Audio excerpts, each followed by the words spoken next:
ناظرین، ہم بات کر رہے تھے آئی بی ایم 1130 کی، اور 60s کے زمانے میں 65 66 میں یہ ایک طرح سے کمپیوٹرز کی مہارانی سمجھی جاتی تھی۔ $32,000 کی مشین اور صرف 64 کے میموری۔ آپ یہ اندازہ کریں کہ میرا جو موبائل فون ہے اس میں اس وقت جو میموری ہے، آپ کے موبائل فون میں اس وقت جو میموری ہے، وہ اس کمپیوٹر کے جو $30,000 کا کمپیوٹر تھا، اور جب اس پہ ٹیکس اور وہ سارا کچھ لگا کے لیا گیا ہوگا تو غالباً 40,000 یا اس سے اوپر پرائز چلی گئی ہوگی۔ گورنمنٹ آف پاکستان نے خریدا تھا، اپنے پیسوں سے خریدا تھا۔ اب ہمارے موبائلز کے اندر اتنی میموری آ جاتی ہے۔ اچھا، اب یہ کمپیوٹرز کا جب ہمارا کورس شروع ہوا پڑھنے کا، تو اس میں دو طرح کے لوگ تھے، بڑی کلیئر ڈویژن ہو گئی، اور کلاسز میں اس طرح کی کلیئر ڈویژن نہیں ہوا کرتی تھی۔ اور یہی میں ایک ٹیکنالوجی کے حوالے سے ایک بات کو آپ سے بار بار اصرار کے ساتھ کہنا چاہوں گا اور کہہ رہا ہوں کہ ٹیکنالوجی ایڈکٹیو ہوتی ہے۔ اچھا، اب یہ جو کمپیوٹر ہے اس کے بارے میں پہلے میں کچھ بتا دوں، پھر میں آپ کو بتاتا ہوں کہ وہ کس کے لیے ایڈکٹیو ہوا، کن لوگوں کے لیے ہوا اور کن لوگوں کے لیے ایڈکٹیو نہیں ہوا۔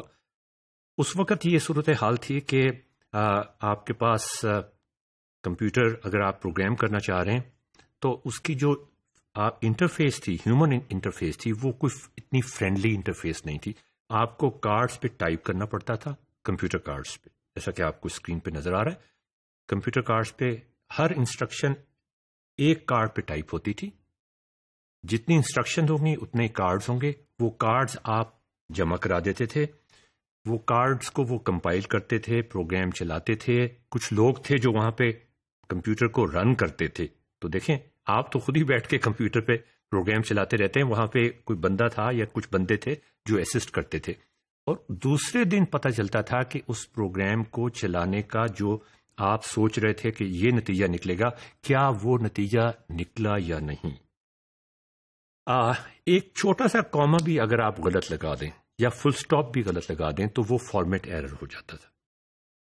اچھا، اب یہ 2 دن انتظار کرنا یا 1 دن انتظار کرنا یا 8 گھنٹے انتظار کرنا، میرے میں اتنا صبر نہیں تھا۔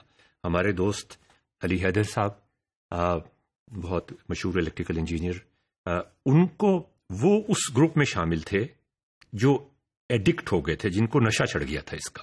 میں اس گروپ میں شامل تھا کہ میں کمپیوٹرز کو استعمال تو اتنا مجھے کرنا پڑتا تھا پاس ہونے کے لیے، لیکن میں ایڈکٹیو میرے لیے نہیں ہوا تھا، اس لیے کہ اس کی رسپانس بہت دیر میں آتی تھی۔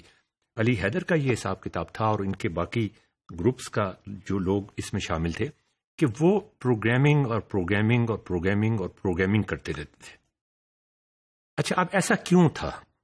اس کی بہت ساری وجوہات ہیں جو لرننگ میں ہمیں لرننگ کی جو سائنس ہے اس کو سمجھنے میں بھی ہماری مدد کرتی ہیں، وہ میں آپ سے ڈسکس کرنا چاہوں گا۔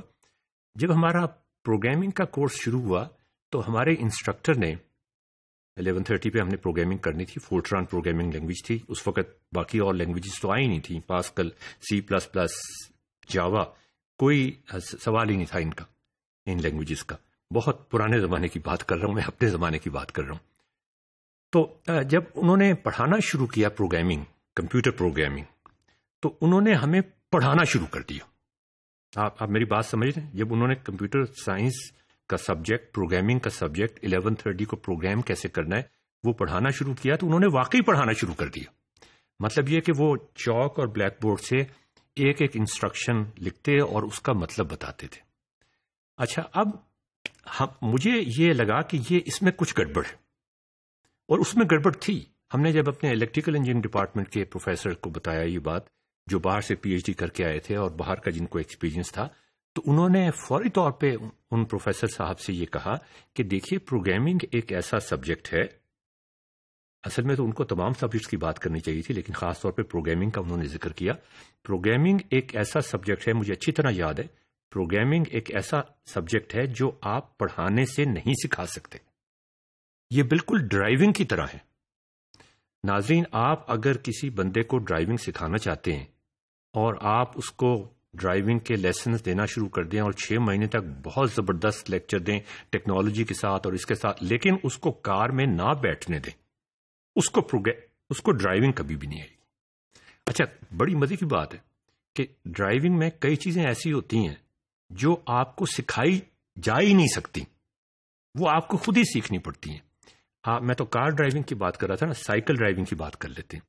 سائیکل ڈرائیونگ جب آپ سیکھتے ہیں، اگر فرض کریں آپ سائیکل کو موڑنا چاہ رہے ہیں تو آپ کو کوئی سکھائے گا نہیں، آپ خود سے اس کو بیلنس کرنے کی کوشش کر رہے ہوتے ہیں. اور وہ بیلنس آپ کس طرح سے کرنے کی کوشش کر رہے ہوتے ہیں وہ کسی نے آپ کو سکھایا نہیں ہوتا، اس لیے کہ وہ سکھایا جا ہی نہیں سکتا.